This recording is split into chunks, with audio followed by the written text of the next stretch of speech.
ठीक है, आपका शुक्रिया। अब जरा आगे बढ़ते हैं और बात करते हैं कहाँ मौजू की। अच्छा, आजकल हमने ये अपने इर्द गिर्द देखा है कि बहुत सारे लोग ऐसे होते हैं जो कि बहुत बोलते हैं।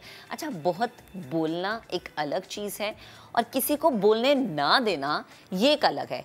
आपका ऑफिस हो, आपका घर हो या फिर फ्रेंड सर्कल हो, इसमें कुछ लोग ऐसे होते हैं जो अपनी मनमानियाँ करते हैं। अच्छा, मनमानियाँ मतलब कि बस अपनी बात वो कहते हैं जी, जो मैंने कह दिया वो बिल्कुल ठीक है, यानी मैं अक्ले कुल हूँ, बाकी सामने वाले को कुछ नहीं पता।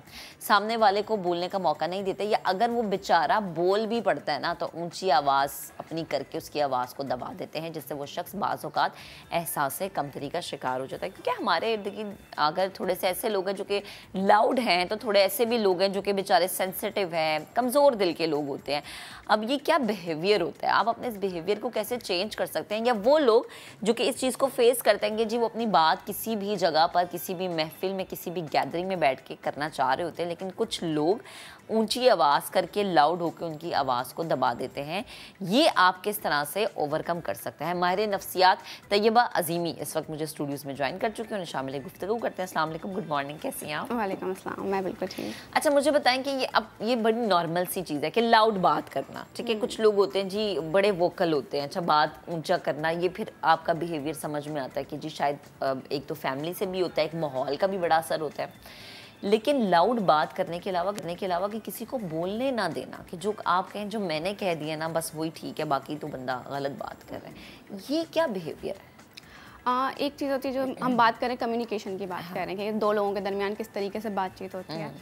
तो ये जो आपने तरीका बताया है, इसमें यह है कि हर बंदे का एक अलग तरीका होता है बात करने का, हर फ़र्द का। जैसे आपने भी कहा कि कुछ घर से मिलता है, कुछ पर्सनालिटी का हिस्सा होता है, किस तरीके से हम बात कर रहे हैं। एक जो चीज़ होती है कि किसी को अपने सामने बोलने ना देना, या सिर्फ अपनी चलाना, तो उससे एक आंसर ये समझ में आता है कि शायद यहाँ पर सामने वाला इंसान दूसरों को ओवर पावर करने की कोशिश कर रहा है, या उनको कंट्रोल करने की कोशिश कर रहा है। इसीलिए वो नहीं चाह रहा कि मेरे सामने कोई दूसरा बात करे या मुझसे ज़्यादा कोई बात कर पाए। अच्छा, आपने कहा कंट्रोल करने की कोशिश करना चाह रहे हैं। बहुत सारे रिलेशनशिप्स में मैंने देखा है ये होता है, जैसे कि मियाँ बीवी में कोई एक होता है जो कि ज़्यादा हावी होता है, जिसने बात करनी है और दूसरे को बोलने नहीं देना। तो ये आई थिंक ये तो बहुत सारी मिसअंडरस्टैंडिंग इससे पैदा हो सकती है, बहुत सारे मिसहैप्स हो सकते हैं। दोनों के पास इक्वली मौका होना चाहिए बोलने का। इस पे क्या आप कहती हैं? एक चीज़ जो समझने की ज़रूरत होती है रिलेशनशिप्स की बारे में, कि जो भी रिश्ता होगा, जो भी रिलेशनशिप होगा, वो हमेशा दो तरफा होता है, जिसको हम टू वे प्रोसेस कहते हैं। ठीक है, कि जितना दिया जा रहा है उतना लिया भी जा रहा है, गिव एंड टेक इक्वल हो। हमारे यहाँ अक्सर रिलेशनशिप बहुत इम्बैलेंस पाए जाते हैं। अच्छा, यानी एक यहाँ होगा तो एक यहाँ होगा। बराबरी पे बहुत कम रिलेशनशिप्स हमें मिलते हैं। ठीक है, तो जहाँ पे जो ये चीज़ होती है कि एक ओवर पावर कर रहा है, एक सिर्फ अपनी चला रहा है, या चाह रहा है कि दूसरा मेरे ऊपर डिपेंडेंट रहे, तो वहाँ पे डेफिनेटली जो भी रिलेशनशिप होगा वो हेल्दी नहीं रहेगा, वो अनहेल्दी हो जाएगा, क्योंकि एक इम्बैलेंस आना शुरू होगा पावर डायनामिक्स में। सही है। अच्छा, मुझे ये बताएं कि अक्सर हमने देखा है कि माँ बाप का जो बच्चों के साथ ताल्लुक होता है, उसमें भी हमने ये चीज़ देखी है। अच्छा, माँ बाप का ये होता है कि जी या तो अब्बा बहुत ज़्यादा बच्चों पे हावी होते हैं, या अम्मा बहुत ज़्यादा हावी होती है। ज़्यादातर वैसे माएँ हावी होती है बच्चों पर, अब्बा तो कह रहे थे कि छोड़ दो, ना डांटो। तो ये चीज़ बच्चों को जो है एक डिप्रेशन में ले जाती है, ये बच्चों को एक तरीके से मेंटली डिप्रेस करती है। तो इस चीज़ में माँ बाप क्या किरदार अदा कर सकते हैं? अच्छा, माँ इस मामले में किसी हद तक मुझे ठीक लगती है। वो कहती हैं जी किसी एक का डर होना ज़रूरी है, लेकिन उस डर में बच्चों के साथ लाउड हो जाना, बच्चों को अपनी बात ना करने देना, उनसे कम्युनिकेट ना करना, या ये समझना कि नहीं जो मैंने कह दिया बस वो ठीक है। देखें, माँ बाप जो है वो ज़ाहिर है बच्चों की परवरिश कर रहे हैं, उनकी तरबियत कर रहे हैं, तो बहुत सारी चीज़ें उसमें उनको ख्याल होता है कि हम ये करें, बच्चे ऐसे ना हो, आगे कुछ करेंगे बच्चे तो हमारे ऊपर लोग कहेंगे कि हमने कैसी तरबियत की है। तो उसमें वो दो तरीके से बच्चों को कंट्रोल करने की कोशिश करते हैं। एक तो उनके बिहेवियर्स को, उनके रवैयों को, और दूसरा उनको इमोशनली या साइकोलॉजिकली, ठीक है, कि वो किस तरीके से वो अपने इमोशंस को एक्सप्रेस कर रहे हैं, वो क्या महसूस कर रहे हैं, वो क्या कह रहे हैं, क्या सोच रहे हैं, इस तरीके से भी वो उनको कंट्रोल करने की कोशिश करते हैं। बेहतर तरीका कौन सा है? देखिए, बेहतर तरीका हमेशा वो होता है जो एक बैलेंस के साथ होता है, ठीक है। यानी कहीं ना कहीं ये बिल्कुल ज़रूरी है कि माँ बाप मॉनिटर करें बच्चे को कि वो उसका रवैया कैसा है, कहीं वो गलत चीज़ें तो नहीं कर रहा, गलत सोहबत में तो नहीं उठ बैठ रहा। लेकिन वो माँ बाप जो बहुत ही ज़्यादा उसमें जो है बिल्कुल ओवर प्रोटेक्टिव हो जाते हैं, या उनको हर छोटी छोटी चीज़ जाननी होती है कि बच्चा कहाँ जा रहा है, किसके साथ बैठ रहा है, क्या कर रहा है, कमरे में बैठा है तो क्या कर रहा है, मोबाइल इस्तेमाल कर रहा है तो क्या कर रहा है। यानी बहुत ज़्यादा जो हर उसकी चीज़ में इन्वॉल्व होना शुरू कर देते हैं, वहाँ पे भी प्रॉब्लम शुरू होती है। अच्छा मुझे ये बताएं तैयबा कि हमने अक्सर ये देखा है कि घर में बच्चा जब देखता है कि मेरा बड़ा भाई भी लाउड है या मेरी अम्मी भी लाउड है या मेरे अब्बू भी लाउड हैं, तो वो बच्चा वो चीज़ अपने अंदर पैदा कर लेता है, उसमें वो चीज़ आ जाती है। फिर हम ये कहते हैं कि यार पता नहीं ये क्यों इतना लाउड होना शुरू हो गया है, घर में तो कोई ऊंची आवाज़ में बात नहीं करता, बच्चा पता नहीं क्यों शाउट कर रहा है। तो आई थिंक ये आपके घर के माहौल से भी आता है। बिल्कुल। देखिए एक चीज़ जो बहुत ही एक समझने वाली बात है वो ये कि हम बच्चे को बोल रहे होते हैं कि तुम ये करो तुम वो ना करो, लेकिन हम बच्चे को दिखा क्या रहे हैं ये इंपॉर्टेंट होता है। यानी माँ बाप आपस में किस तरह से बात कर रहे हैं, बच्चा वो सीखेगा बजाय इसके कि उसको जो बताया जा रहा है कि बेटा आराम से बात करो। हाँ। तो आप जो भी दिखाएंगे बच्चा वही सीखेगा। ऐसा नहीं है कि बच्चा कहीं बाहर से सीख के आ जाएगा कि ऊंची आवाज में बात करना है। उसने घर में कहीं ना कहीं किसी ना किसी को देखा है, जब भी वो अडॉप्ट भी किया है। बिल्कुल ऐसे। अच्छा मुझे ये बताएं कि मैंने जैसे आगाज में भी बात की थी कि कुछ लोग कहते हैं जी कि हम अकले कुल हैं, जो हमने कह दिया वो बिल्कुल ठीक है, सामने वाला जो है वो तो गलत सोचता है। तो ये आपको किस बिहेवियर की तरफ लेके जाता है? ये सामने वाले को बहुत ज़्यादा एहसास कमतरी के शिकार वो हो जाता है कि जी मेरी तो बात नहीं सुनी जा रही या मुझे बोलने नहीं दिया जा रहा।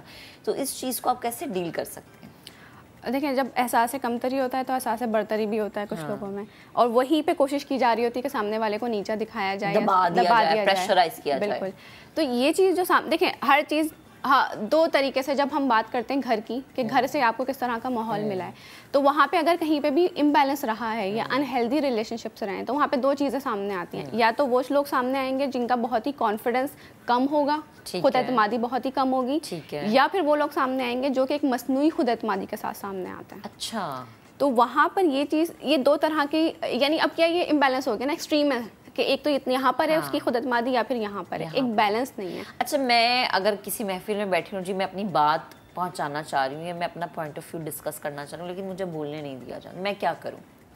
देखिए एक हमारे जो यहाँ पे तरीके होते हैं बात करने के कि हम पहले तो ये समझना है कि माहौल क्या है, लोग कैसे हैं, किस तरीके से वहाँ बात करनी है। हमारे 3 तरीके की कम्युनिकेशन होती है, जिसको एक अग्रेसिव कहा जाता है जो या तो बहुत ही गुस्से में या फिर अपनी बात आके बढ़ चढ़ के बोलना, ठीक है। एक होता है पैसिव कि आप बिल्कुल ही खामोश हो गए, फिर आप कुछ कह ही नहीं रहे। सही है। जो तीसरा तरीका होता है जो कि अमूमन हमें अपनाना चाहिए, जो कि आइडियल है, वो असर्टिव तरीका होता है बात करने का। असर्टिव में क्या होता है कि आप सामने वाले की सुनते भी हैं और अपनी बात रखते भी हैं, ठीक है। और वो रखने का तरीका, बातचीत में ये हमें लगता है कि हम कुछ बोलेंगे तो झगड़ा हो जाएगा या कुछ गलत हो जाएगा, लड़ाई हो जाएगी, ऐसा नहीं होता। बातचीत का तरीका होता है कि आप किस तरीके से सामने वाले को बात कम्युनिकेट कर रहे हैं, वो आप किस तरह के अल्फाजों का इस्तेमाल कर रहे हैं, ना, ये भी आपका लहजा कैसा है, आप किस तरीके से क्या अल्फाज का चुनाव करके आप अपनी बात सामने वाले तक पहुंचा रहे हैं, ये इंपॉर्टेंट होता है। अच्छा, और जो शख्स बोले ही चला जा रहा है कि भाई सामने वाले को तो बोलने नहीं दे रहा, उसको आप कैसे चुप करा सकते हैं? एक तो ये कि उनको बात जैसे अगर फॉर एग्जांपल आप अभी बोले जा रहे हैं तो मैं आपको कह सकती हूँ कि अभी रुकें 1 मिनट, मेरी भी एक बात है वो सुन लें। तो हम उनको कह आराम से, इसमें कोई ऐसी बात नहीं, प्यार से हम कह दें तो 1 मिनट के लिए वो शख्स भी रुक के सोचेगा कि अच्छा मैं शायद बोले जा रहा हूँ या मैं सुन लूँ। या कुछ लोग कहते हैं नहीं तुम मेरी सुनो, मैं बिल्कुल ठीक है, तो उनको बोलने दें क्या ठीक है इतना टाइम है आपके पास, आप बोलें फिर मेरी सुनिएगा। अच्छा, तो वहाँ पे कुछ बाउंड्रीज बनाने की जरूरत होती है। अच्छा तैयबा, हमने बहुत सारे लोग ऐसे देखे हैं जिनको ना अपना आप एक्सप्रेस करना नहीं आ रहा होता, कि मतलब उनके पास नॉलेज बहुत ज़्यादा है, उनका एक्सपीरियंस बहुत ज़्यादा है, लेकिन उन्हें वो क्वेश्चन पुट नहीं करना आ रहा होता या उन्हें अपनी बात पहुंचानी नहीं आ रही होती दूसरे तक। अब आई डोंट नो कि शायद उनके पास वो अल्फाज नहीं है, वो सोचते हैं कि नहीं कि मैं गलत तो नहीं कह दूँगा। आपको क्या लगता है कि जो दिल में आप बस बोल दें या फिर हाँ आपको सोचना चाहिए या फिर आपको नहीं बोलना चाहिए? देखिए ये सारी चीज़ क्या आती है, अगेन हम जाएंगे वापस घर के माहौल के ऊपर कि घर जो होता है ना एक छोटा सा यूनिट होता है एक माशरे के लिए, ठीक है। जो चीज़ें भी माशरे में करने के लिए वो आप सीखते हैं अपने घर से। तो घर में किस तरीके से बच्चों को बोलने दिया गया है, उनको अपनी बात एक्सप्रेस करने दी गई है, किस तरीके से उनकी बात पे जवाब दिया गया है, अच्छा। ये सारी चीज़ें बच्चे वहाँ से सीखते हैं कि अच्छा हमें कैसे बात करनी है, कैसे कॉन्फ्लिक्ट्स को रिजॉल्व करना है, कैसे हमें निगोशिएट करना है, कैसे एक की बात सुननी है। एक्टिव लिसनिंग भी एक स्किल है कि आपको घर से सिखाई जाती है कि पहले आप किस तरीके से बात सुने और किस तरीके से आप जवाब दें बात का। तो वहाँ से आप सब सीख रहे होते हैं कि किस तरीके से मैं एक्सप्रेस करूँ अपने आप को, अपने ख्यालात को, अपने जज्बात को। तो वहाँ से जब वो चीज़ें सीखेंगे तब उनको तरीका आएगा। और जहाँ तक बात है, और जाहिर है अगर नहीं मिल पाया वो माहौल घर से, तो फिर आप जैसे जैसे आप एडल्ट होते जाते हैं, आपकी शऊर आता जाता है, तो आप वो तरीके सीख भी सकते हैं। अच्छा, ये आप किसी भी एज में आके सीख सकते हैं या कुछ कहते हैं ना ये तो बचपन की आदतें हैं, पुख्ता हो गई हैं, अब नहीं जाती? देखिए आदतें बनाई भी जा सकती हैं और ख़त्म भी की जा सकती हैं, वक्त लगता है, ठीक है। पुख्ता कोई भी आदत थोड़ी बहुत रिजिडिटी आ जाती है, लेकिन ये कि पुख्ता हम ये नहीं कह सकते बस अब पुख्ता हो गए अब तो चेंज ही नहीं हो सकता। जब इंसान चाहेगा कि मैं चेंज करूँ, मैं लेके आऊँ अपने अंदर इम्प्रूवमेंट, मैं उसको तब्दील करूँ, तो डेफिनेटली वो कोशिश करेंगे तो हो सकती है तब्दील। इसमें बहुत ज़्यादा आपके फ्रेंड सर्कल का भी बहुत ज़्यादा इम्पैक्ट होता है कि आप किस तरह की गैदरिंग में बैठ रहे हैं, कि उस गैदरिंग में आया आपको बोलने दिया जा रहा है या नहीं दिया जा रहा है। आई थिंक ये भी चीज़ एक मैटर करती है। बिल्कुल, देखें बात ये आती है कि आप अपने कैसे फ्रेंड्स चूज़ कर रहे हैं। फ्रेंडशिप एक वो ऐसा वाहिद रिश्ता होता है जो हम चूज़ करते हैं, तो हम किस तरह के लोगों में उठना बैठना पसंद कर रहे हैं, वहाँ पे हम किस तरीके से अपने ख्यालात का इजहार कर रहे हैं, वो मैटर करता है। देखिए फ्रेंडशिप एक बराबरी का रिश्ता होता है, तो वहाँ पे ऐसा नहीं होगा कि वहाँ पे कोई सिर्फ आपको दबाने की कोशिश कर, आप भी अपने सामने अपने आप को लेके आ सकते हैं। ठीक है, एक 50-50 एक आपकी अपनी स्किल्स पे डिपेंड करता है। अच्छा मुझे ये बताएं कि ऑफिस में ऐसा होता है कि बॉसेस ये कह रहे होते हैं नहीं ये वाला एम्प्लॉय बिल्कुल ठीक कह रहा है, इसकी असाइनमेंट भी ठीक है, इसका प्रोजेक्ट भी ठीक है, इसका नज़रिया भी ठीक है, भले से साथ वाले ने जितनी मर्जी रिसर्च की हो, लेकिन एक वो सेट हो जाता है ना कि ये बंदा ठीक कह रहा है। तो इस चीज़ को आप कैसे ख़त्म कर सकते हैं?